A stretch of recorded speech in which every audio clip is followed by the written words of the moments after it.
Good morning from Panhandle Outdoors, America's only daily outdoor TV show. Your source for fishing, hunting, and information for folks who enjoy the great outdoors. Now sit back, relax. It's Panhandle Outdoors.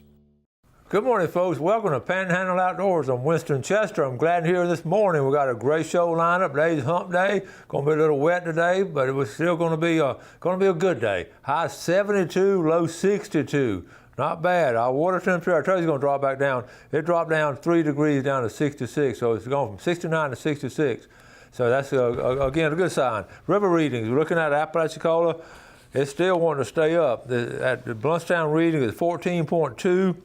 And the Choctaw at Careville, it's 7.5, and both of them pretty level for the next couple of days. Of course, this rain here is going to be affecting the Choctawhatchee pretty soon, so be aware probably for the weekend it'll probably be rising. Now take a look at our tide chart brought to us by Kent Forest Lawn. Good tide, so again, the low tide is early in the morning, like 1:52 this morning, and the high tide is coming in after lunch at middle afternoon at 3:12. That's always a good situation. We've got our morning tide coming in, and it's going to be after lunch. Always really some good fishing in the wintertime like this. The marine forecast starting out south and switching around to southwest, only about 4. So not much going on as far as the tidal flow, but we still got some good movement on it. I'll take a break. We'll be right back.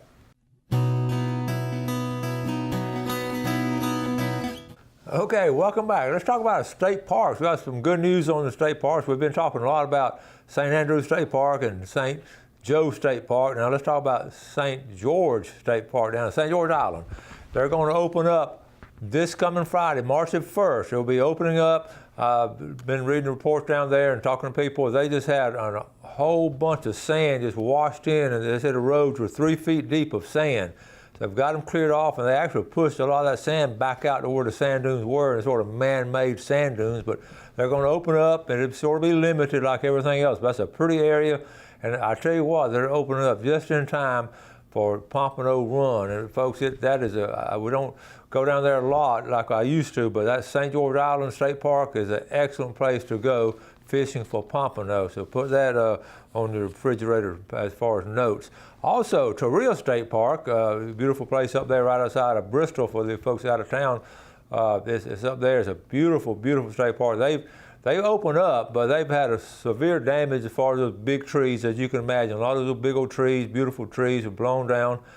Fortunately, the Gregory house, the house that was built in the 1840s, a very special house to our family. My wife, Gail, she was a Gregory. It was Gail Gregory before she changed it to Gail Chester when we were married. But the Gregory family goes way back, and that house did not sustain very much damage at all. It had a few little shingles blown off, but isn't that amazing? House built in 1840 is still standing in that storm. It was sort of out in the open and all. But anyway, good news on the state parks. But again, the Torrio State Park, I don't know how far the trails, if they're all clear yet or not. We'll try to find that out. Let's go to a couple of pictures. Let's go into fishing right here. These are the fish bites I talk about. I took a picture of this yesterday. I was in a store, and I got a tickle out of it because the difference is the ones on the right, they haven't bought very many. The ones on the left, they only got 1 or 2 left. And somebody's been watching Panhandle Outdoors. I know it's fuzzy, but that's a sand flea favored fishing strip. Okay, the one on the right are shrimp flavored. They're good too, and if you can't find a sand flea, go and get the shrimp. But somebody's been watching the show. We've been talking about that. I want to take a picture of it and show you that people are stocking up on those fish bites. Okay, when people ask me at what age I started fishing, that rings true for a lot of folks here in the Panhandle. Okay, this is interesting for the Mexico Beach Artificial Reef Association, and they're talking. I won't read the whole thing, but they actually, Bob and Carol Cox, who's been on the show and very active in the association, they found some wood out there a couple of years ago. These tree stumps were like in 90 feet of water, okay? The largest I was found in Alabama in 60 feet of water. It was determined the trees there are 52,000-year-old bald cypress trees, okay? But now what happened, the storm, look at what the storm, Hurricane Michael, did. It exposed them even more and more trees. And like I say, it's fascinating to see the bottom and how you can see how far that many miles out. That was the shoreline at one time, a long time ago. So we do, but we haven't had water rising for a long time. It just hasn't been rising fast. Doug Scarabin, Jennifer Hefner, and Nick Keller. This is what they're catching off Apalachicola. That's some nice drum right there. Good fishing. I know you had a good time. Fish are being caught now. And the last one, I got an email from one of our viewers. I'm going to read it. This is from Martha Hoskins. Thank you for addressing some of the traffic problems, the gas issues, etc. on your show, Panhandle Outdoors. However, there's one other traffic issue that is happening that no one except me has been experiencing, I guess. Trucks pulling trailers with no lights attached. Every day of the week, at least one truck pulling a trailer with no visible lights driving on Highway 231. I dodged up to 3 one morning. Please bring this issue to light. Thank you. Martha, I tend to agree with you wholeheartedly. There are a lot of those trailers out there, and they're not wired good, and it is dangerous. And the whole thing, some of them they've been brought in from out of town, and like I say, they're putting all kind of stuff on them, hauling them all, and we're having a big problem with traffic in general. So it's against the law to not have those trailers lit, and y'all be careful, because a lot of them you notice them on the road. But the whole issue of the traffic is almost fascinating to me on a bad note, because so I get the feeling sometimes I'm driving down the road, I feel like we're back in the Wild West days where people are coming in from out of town. Remember how the cowboys ride into town and shooting and hollering and all kinds of things at full speed? The speed, every day, if you got any kind of gap or something, people are flying by you. The driving is so reckless. I know I brought it up, I'm going to keep bringing it up. But it's from most of it, 95% of it, these out-of-town people coming in, these contractors bringing people in, and the deal is on this, folks, they don't care about our community as far as one thing. They're down here to make some money, and they don't mind throwing trash out. They don't mind weaving in and out. They don't mind running into. I've had an issue with my property. People just have no respect for it, just coming on it, and so you got to be aware of it. So just drive defensively. I've said it almost on every other week or so. We've talked about the traffic. So trailer lights, they got our law enforcement. They're just overwhelmed. It's not they're not doing a job. They're just overwhelmed. There's so many more people in here now. You look at the traffic on 231 and 77 and all. It's just an amazing amount of people in here. And anyway, just be aware of this traffic situation. I thank you all for bringing it up. So let's take a break. We'll be right back.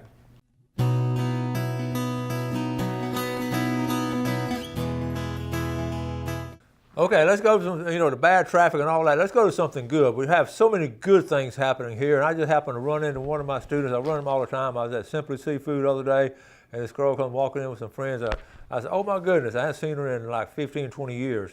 So we hug and all. I said, what are you doing down here? So here, she tells me they're down here volunteering, doing some work in Lynn Haven. I said, I'm gonna run home, get my camera, and join y'all. And so that's how I get up with Amy Topolis McClure, and this is a great little story, and I just wanted to give you a little visual testimony of what so many people are doing, coming down here and helping us in the Florida Panhandle and all kind of different, and to see her do this is just so exciting. So let's roll this video. Hi folks, I'm here in Lynn Haven, and real people doing real things. I'm going to introduce you to a lady I just met. She's going to tell us about herself and your organization. Tell us what's going on here in Lynn Haven. Sure. So I personally work for a company called SBP, which stands for St. Bernard Project. They started after Hurricane Katrina 13 years ago, and have been helping with hurricane and flood victims since then. We're here in Lynn Haven and surrounding areas assisting homeowners who have been affected by Hurricane Michael. We're in partnership with Hope Panhandle. So if you feel like you want to volunteer or you have some damage done to your house, you need assistance, reach out to Hope Panhandle or SBP, and we can help you out with that. Right now we're in the phases of doing demolition on all the houses, so no requirements, nothing. Reach out to us, we'll muck and gut your house for free, and then eventually we're going to start the rebuilding process as well. Great. And where are you from? I'm personally from Colorado, so we have people from all over the place coming out to help. Awesome. Yeah.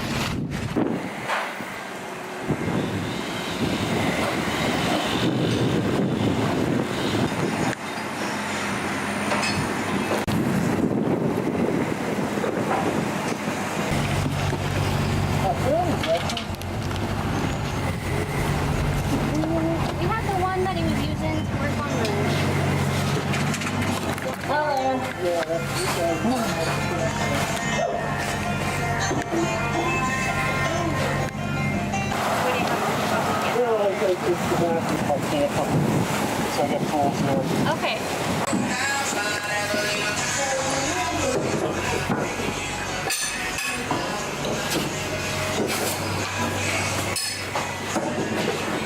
A little bit taller. Yeah.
Okay, Amy, we can.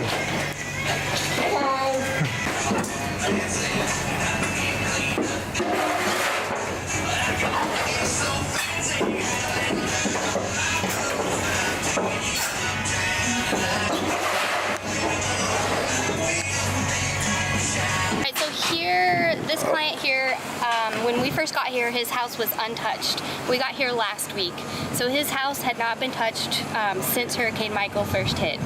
When we walked in, there was debris, fallen insulation, all moldy, all wet. All of his personal belongings were still in the house. Everything that this gentleman owned was destroyed.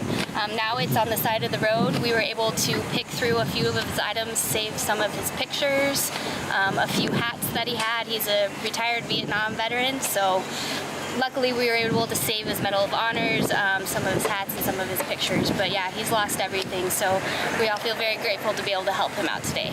Awesome. Yeah. This is a special trip to run over Lynn Haven and do it, but what made it really special, at lunch today, I ran into one of my former students I haven't seen in like 15 years, maybe. Probably more, yeah. Amy Topolis, how are you doing? Hey, you got a married name now, McClure. Yeah, that's right, yeah. Amy McClure. So we ran into each other, and I said, what are you doing down here? But so tell us what's going on before we get to that. But tell us where you've been since you graduated from Mosley. What have you been up to? When I graduated Mosley, I left and went to Florida State and moved to Tallahassee and graduated from there in 2001. Then went off to law school in Atlanta at Georgia State. And then from there, I moved to Virginia and I practice law there now.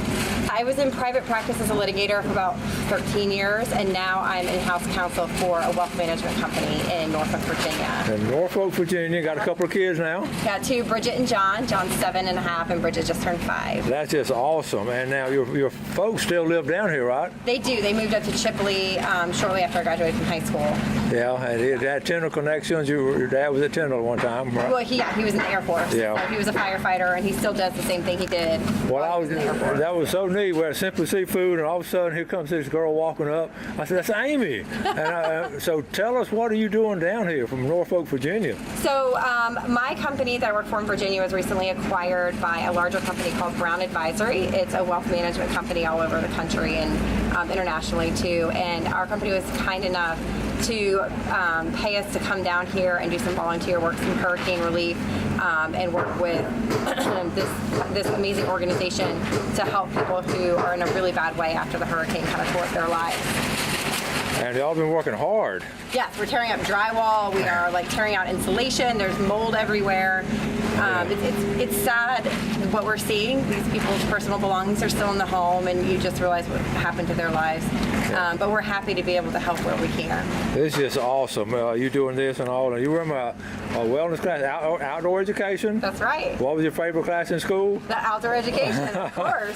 What a wonderful, wonderful student. It is so great to see you. You brought some friends down, but y'all got to fly back tomorrow, get back to work. We do, yeah. We have to get back to it. It's just awesome. But y'all have been working really hard. So can we go meet your friends real quick? Absolutely. Let's go on in. Yeah, introduce everybody. I mean, they were This okay. is my friend Linky. She came with us from Richmond, Virginia. She's down here helping us out. Richmond, Virginia. And over here is Greg. He's also from Brown Advisory. He's in our Baltimore office. He's driving our rental car, so he's giving us all our transportation down here. Good deal. This is great to have y'all. Amy at lunch when I told her I was coming out, she was worried about going to makeup and all, but I told her she looks beautiful. Y'all all look beautiful like you are, working We hard. look like we're working hard. All right, we got 1 or 2 more in there. Can you bring them out? We'll get everybody, the whole work. All right, Amy, tell us, the rest of the work crew now, y'all are working so hard. So tell us. This is Dale Ann, and it's she and her husband Steve.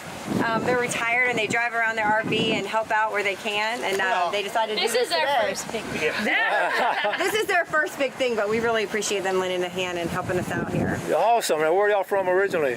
West Shazy, New York. New York. Wow. Not the New York, But the state. the state. Yeah. Is that upper? Way upper. And that's a beautiful area. Where Vermont, Canada, and Quebec meet. Ooh. Y'all come a long way. Wow. What temperature is it up back home around roughly now? Maybe 10, 15. Anywhere from the 30s to 30 below. Whoa. Okay. That's super cool. Yeah. Oh, and sorry. This is Jen. She's also from our Baltimore office. And where are you from? From outside of Baltimore. Outside of Baltimore. Well, it's so great to have all of y'all down here, and speaking on behalf of the community, the whole Panhandle, we just appreciate y'all helping out. This is cool stuff. But it's super cool when I run into somebody like Amy that I haven't seen in 10 years. Yeah. Well, Good to see you, Coach. Okay, on behalf of everybody in the Panhandle, we're so proud of Amy and all of her friends and all. And you run my class way back, but I want to give you a token of our appreciation. This is my book, full box, Oh, it's so exciting. and I've already autographed it to you. It's made out to you, so you can take that back up to Norfolk, Virginia. I will. Thank you. Thank you so much. Appreciate it. So good to see you. Oh, good to see you. Why don't y'all Thank you. Okay. Yeah. Get her. So it's good to look in there. Thank you. Yeah, he wrote this. Sold 6,000 copies. That's That's what I'm telling y'all about. I know it. That's so awesome. I got a couple of stories to tell y'all.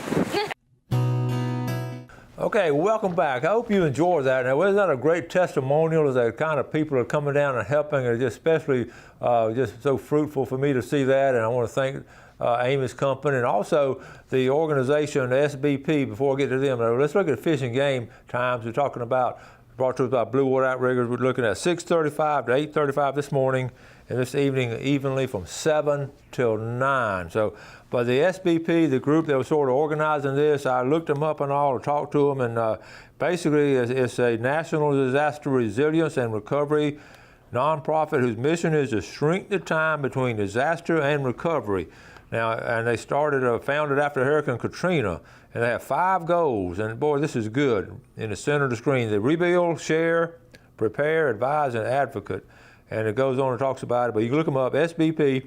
I want to thank the organization and all the good things they're doing, Amy's company and all, and they were in there working hard. They've been here for several days, and that's just one house, and that was a Vietnam veteran, and he just wasn't able to do anything, and they came in and they, they got it all done. Let's take that little incident there and just multiply it by hundreds and hundreds all throughout the Panhandle. And other groups are doing, Samaritan's Purse. I've seen their trailers in Weewall down here at City Church and all, and people just coming in on weekends. Folks that there's something simple as far as like our church. Most of the churches are destroyed. Our church has a group coming in. Different groups come in on Sunday. This past Sunday, some from Gulf Shores United Methodist Church. They drove down and fed us lunch. So then next Sunday, another group from up in Alabama drive down. Just the little things like that, providing meals and all. So if you want to help, it's just amazing opportunities out there to help and pick up trash beside the road or just all kind of stuff. And I know it's not going to happen overnight. I spend a lot of time talking about this recovery because it's really important. But remember, what's the date that we have marked on the calendar? March the 20th. March the 20th, what's going to happen? Everybody's going to drop what they're doing, everybody's going fishing. That's Wednesday, March the 20th. Tell the boss you got to go fishing that day. But seriously, you got to get your mind, even if your body feels like it, or you got to get your mind off of those tasks one after, day after day after day. a couple of things I did want to mention. I'm not going to have time to get into it. I brought these, talking about the hurricane and all, these wind up, we've talked about it before. Everything was so dark and all. That first, we didn't have power. And these, I want to recommend that you get these little wind up, okay? And of course, the light comes on, and you can see we use this extensively that first 4 or 5 days at night because it was dark, no street lights, nothing, just dark. But also, we had a little wind up radio, okay? And this is how we stayed in communication. There's no communication, no power and all, and it would come on and we'll listen to all the reports. I have it on now, you can hear it. But and we could hear all the reports about what was going on because if you look back, nobody knew anything other than we were just hit by a huge storm, and there was no communication. And those first couple of days and nights, we'll just take turns winding this and then listening to it as we're over at my son's house, Chip and Jill and Maddie McKenzie and Gail and I. And at night we had these, and then we had this. And we were able, it made it a lot easier, especially the big thing was just getting some kind of information from people because there was no internet, no phone, nothing.